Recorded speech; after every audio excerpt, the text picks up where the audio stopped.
నమస్కారం. శ్రీకర శుభకర ప్రణవ స్వరూపుడు 14 లోకాలు మొక్కే జ్వాలా నరసింహుడు కొలువైన క్షేత్రం ఇది. భక్తి పారవస్యంతో అనుభూపులకించే పుణ్యధామం ఇది. ఇదే తెలంగాణలోని ఇలవైకుంఠం అద్భుత నారసింహ నిలయం యాదాద్రి.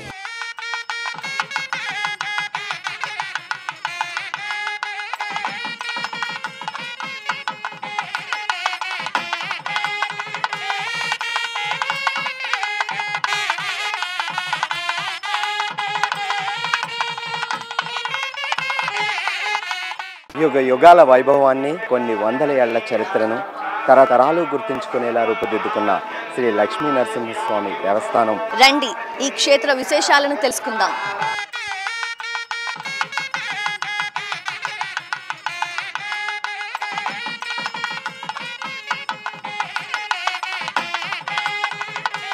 శ్రీమన్నారాయణుడి 4వ అవతారం శ్రీ నరసింహస్వామి కొలువైన దివ్యధామం యాదాద్రి. పంచనారసింహ క్షేత్రంగా ప్రసిద్ధి పొందిన యాదాద్రిలో నరసింహుని 4 అవతారాలైన లక్ష్మీ నరసింహస్వామి, జ్వాలా నరసింహస్వామి, యోగ నరసింహస్వామి, గండభేరుండ నరసింహస్వామి ఇక్కడ విగ్రహ రూపంలో దర్శనమిస్తారు. ఇక ఈ యాదాద్రి కొండనే 5వ రూపమైన ఉగ్ర నరసింహుడిగా భక్తులు విశ్వసిస్తారు.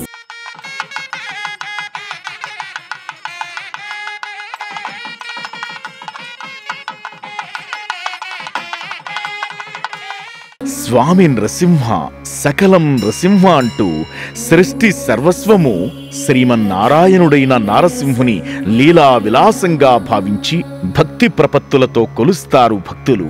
ఇంతటి విశిష్టమైన యాదాద్రి ఆలయానికి మరింత వన్నె చేకూర్చుతూ పూర్తి కృష్ణశిలతో సంప్రదాయ రీతిలో పునర్నిర్మించడం విశేషం. కొత్త సొబగులద్దాక యాదాద్రి క్షేత్రాన్ని దర్శించి అలౌకిక ఆనందాన్ని భక్తజనం ఆస్వాదిస్తున్నారు. ఆలయ పునర్నిర్మాణంతో పాటు యాదాద్రిని కలిపే రోడ్లు, చుట్టూ పరిసర ప్రాంతాలు కొత్త పెళ్లికూతుర్లా ముస్తాబయ్యాయి. చుట్టూ పచ్చదనం తొనికిసలాడేలా అధికారులు తీర్చిదిద్దారు. ఇప్పుడు మనం చూస్తున్న ఈ కొలను పేరు మినీ ట్యాంక్ బండ్. ఇక్కడికి 1 కిలోమీటర్ దూరంలో యాదర్శి జలపాతం ఉంది. ఆ యాదర్శి జలపాతం నుంచి వచ్చిన నీళ్లతోనే ఈ కొలను తయారైంది. ఇలా ప్రకృతి అందాలను ఆస్వాదిస్తూ మనం ముందుకు వెళ్తూ ఉంటే మనకి మెట్ల మార్గం కూడా కనిపిస్తుంది. పదండి చూద్దాం. భక్తుల సౌకర్యార్థం కాటేజ్లు, పార్కింగ్ వెసులుబాటు వంటివన్నీ కొండ కిందే కనిపిస్తాయి. యాదగిరీశుడిని దర్శించేందుకు మెట్ల మార్గం అనుసరించే భక్తులు చాలా మందే ఉంటారు. ఇదిగో ఇక్కడ కొబ్బరికాయ కొట్టి పైకి నడక ప్రారంభిస్తారు భక్తులు.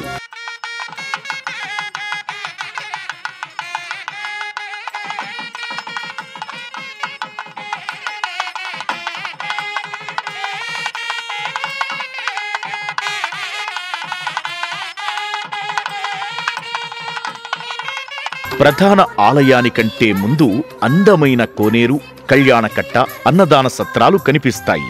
కోరిన కోర్కెలు తీరిన భక్తులు కళ్యాణకట్టలో తలనీలాలు సమర్పించిన అనంతరం ఈ కోనేరులో స్నానమాచరించి స్వామి దర్శనార్థం కొండనెక్కుతారు. ఆపై పక్కనే ఉన్న నిత్యాన్నదాన సత్రం భక్తులు ఆకలితో ఎదురు చూడకుండా నిత్యం కడుపు నింపుతోంది.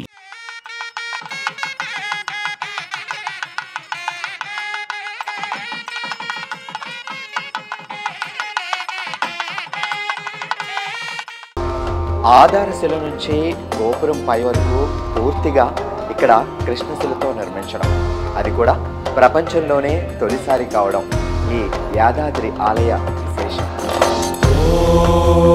అయితే ఈ యాదగిరీశుని దేవాలయ నిర్మాణ శైలి కోసం దేశంలోనే పేరుగాంచిన తిరుమల, మధురై, పళని, చిదంబరం, శ్రీరంగం, అక్షరధామ్ వంటి ఎన్నో ఆలయాలను పరిశీలించారు. కానీ ఎన్నో ఏళ్ల నుంచి స్వామివారు పూజలు అందుకుంటున్న ఆ గర్భాలయాన్ని మాత్రం తాకకుండా ప్రధాన ఆలయాన్ని విస్తరించారు ఆలయ నిర్వాహకులు, అధికారులు.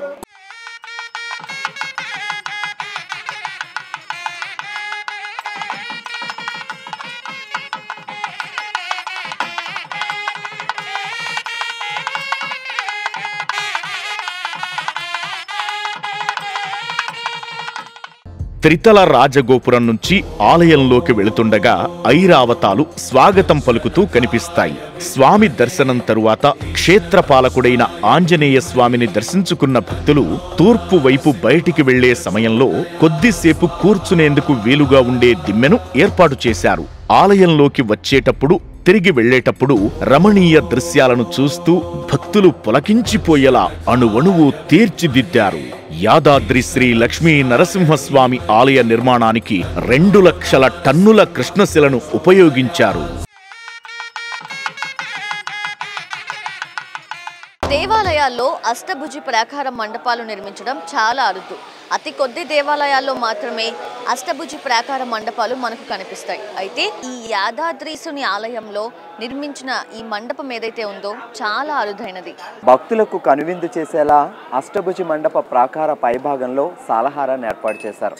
వీటిలో దశావతారాలు, కేశవమూర్తులు, నవ నారసింహులు, అష్టదిక్పాలకులు, ఆళ్వారులు, అష్టలక్ష్మి వంటి విగ్రహాలను సారహాలలో ప్రతిష్ఠించారు.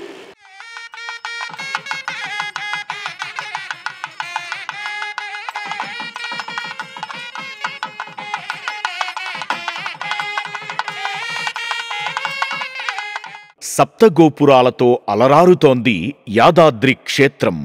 4 పంచతల గోపురాలు, 1 గర్భాలయ విమాన గోపురం, ఈశాన్య భాగంలో 1 త్రితల గోపురం ఉండగా అందరినీ ఆకర్షించే 7 అంతస్తుల గోపురమే మహారాజ గోపురం.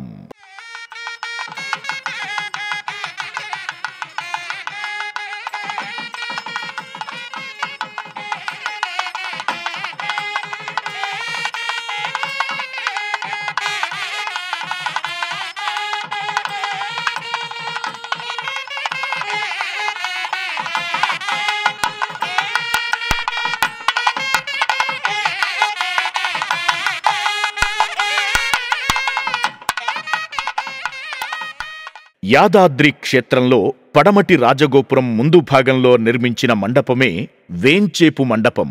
ఇలాంటి మండపాన్నే తిరుమలలో గొల్ల మండపం అంటారు. యాదాద్రీసుని సన్నిధిలో నిర్మించిన ఈ మండపంలో స్వామి సేవలు, ప్రత్యేక ఉత్సవాల్లో ఊరేగింపు చేసినప్పుడు వేంచేపు మండపంలో భక్తుల కోసం కొద్దిసేపు అధిష్ఠింపజేస్తారు. బ్రహ్మోత్సవ మండపాన్ని తూర్పు రాజగోపురం ముందు మండపంలో ఏర్పాటు చేశారు. స్వామివారి బ్రహ్మోత్సవాల నిమిత్తం ఈ మండపాన్ని ఉపయోగిస్తారు. ఉత్సవమూర్తులను బ్రహ్మోత్సవ మండపంలో అధిష్ఠింపజేసి ఉత్సవ పర్వాలను నిర్వహిస్తారు. యాదాద్రి ముఖ మండపం రాజప్రసాదాన్ని తలపిస్తుంది. ఇక్కడ కనిపించే ప్రతి కట్టడం వందల సంవత్సరాల అనుభూతితో పాటు వేల సంవత్సరాలు చెక్కు చెదరకుండా ఉండేలా జాగ్రత్త తీసుకున్నారు. ఇక్కడ కనిపించే ప్రతి గోపురం, ప్రతి శిల్పం, మండపాలు, ప్రాకారాలు శిల్పకళా నైపుణ్యానికి, శిల్పుల శిల్పకళా నైపుణ్యానికి దర్శనమిస్తాయి.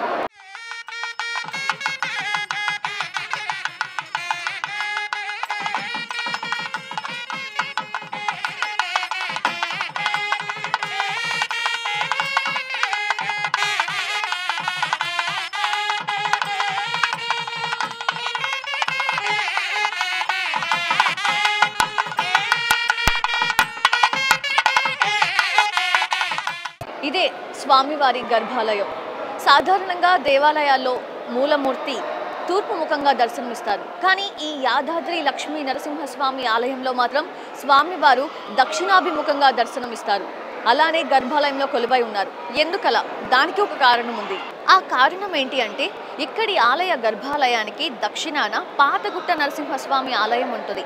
అందులోని స్వామి తూర్పు ముఖంగా కనిపిస్తారు. అంటే ఆ స్వామి ప్రభావం ఇక్కడి స్వామిపై, ఇక్కడ స్వామి ప్రభావం భక్తజనులందరిపై ఉంటుందని అంటారు. ఈ స్వామి దర్శనానికైతే భక్తులు 1000 కళ్లతో ఎదురు చూస్తారు. ఏ స్వామి దర్శనంతోనైతే జన్మ జన్మల పాపాలు హరించుకుపోతాయో, ఏ స్వామి దర్శనంతో ఈతి బాధలు తీరుతాయో, అటువంటి శ్రీ లక్ష్మీ నరసింహుడి దివ్య దర్శనం మనకు లభించేది ఇక్కడే.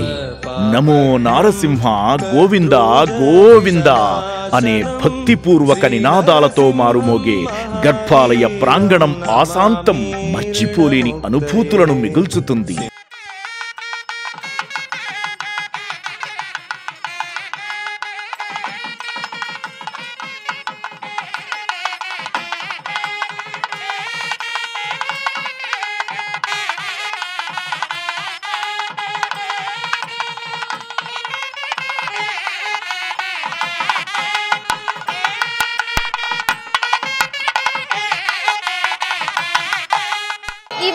యాదగిరిగుట్ట 14 ఎకరాల్లో విస్తరించి ఉంది.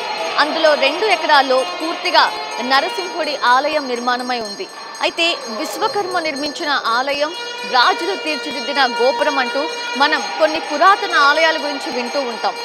అందుకు ఏమాత్రం తగ్గకుండా మన శాస్త్రాలకు, కళలకు, సంప్రదాయాలకు పెద్దపీట వేస్తూ పూర్తి వైభవం తీసుకొచ్చారు ఈ యాదాద్రి లక్ష్మీ నరసింహస్వామి ఆలయానికి.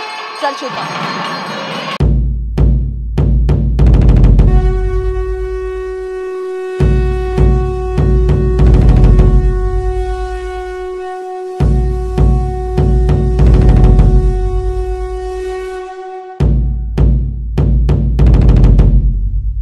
రెండు 2016లో యాదాద్రి ప్రధాన ఆలయ పునర్నిర్మాణ పనులకు సీఎం కేసీఆర్ శ్రీకారం చుట్టారు.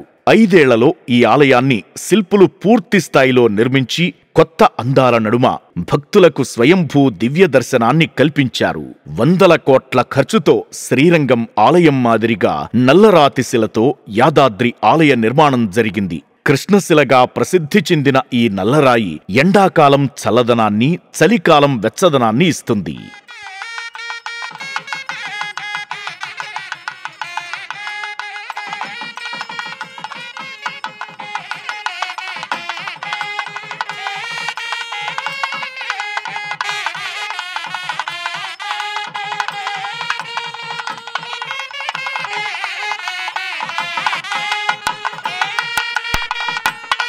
గర్భాలయాన్ని మధ్యలో లెక్కిస్తూ ఆలయ నిర్మాణం జరిగింది. ముఖ మండపాన్ని పెంచారు. ప్రస్తుతం 40,000కు పైగా భక్తులు వచ్చి స్వామివారిని దర్శించుకునే అవకాశం ఉంది. ఆలయంలో ఆండాలమ్మవారు, బలిపీఠం, ధ్వజస్తంభం, ఆంజనేయ స్వామివారిని దర్శించుకుంటూ ఉంటారు.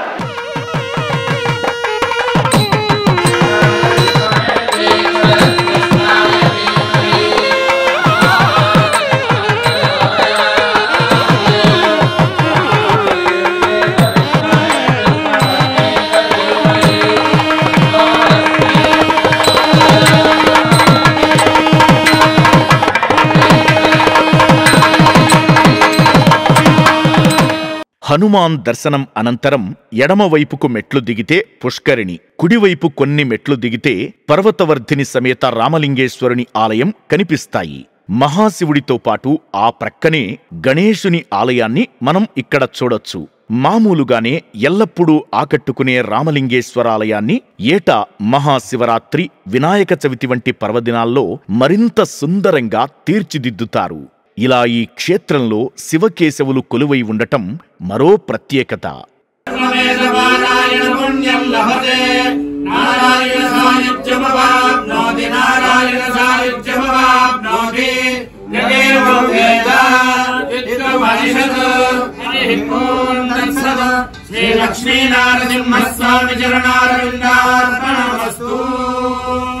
యాదాద్రి ఆలయంలో ఏటా ఫాల్గుణ మాసంలో బ్రహ్మోత్సవాలు ఘనంగా జరుగుతాయి. ఈ ఉత్సవ సంప్రదాయాన్ని సాక్షాత్తు బ్రహ్మదేవుడే తన స్వహస్తాలతో ప్రారంభించాడని చెబుతారు. ఫాల్గుణ శుద్ధ విదియ నుంచి ద్వాదశి వరకు ఈ ఉత్సవాలు జరిగిన 11 రోజులు యాదగిరిగుట్ట ముక్కోటి దేవతల విడిదిల్లుగా మారుతుంది.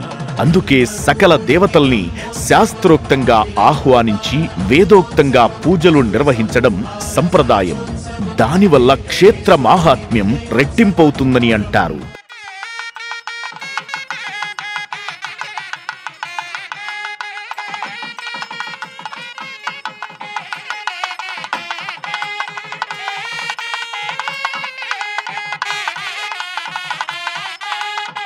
లోక కళ్యాణార్థం ఇక్కడే గుహలో వెలసి భక్తులకు దర్శన భాగ్యం కల్పించి ముక్తిని ప్రసాదించాలని కోరిన యాదమహర్షి వేడుకోలుకు మెచ్చి ఈ పంచరూపాలలో ఇక్కడి గుహలో వెలిశాడని చెబుతారు. 5 అవతారాలలో జ్వాలా నారసింహుడు, యోగానంద, శ్రీ లక్ష్మీ నృసింహుడు కొండగుహలో వెలసిన మూర్తులు కాగా, గండభేరుండ నరసింహస్వామి క్షేత్రపాలకుడైన ఆంజనేయ స్వామి ఆలయానికి తూర్పు వైపున సాక్షాత్కరించాడు. ఉగ్ర నారసింహస్వామి రూపం మాత్రం యాదగిరి కొండ చుట్టూ ఆవరించి ఉందని భక్తుల అచంచల విశ్వాసం.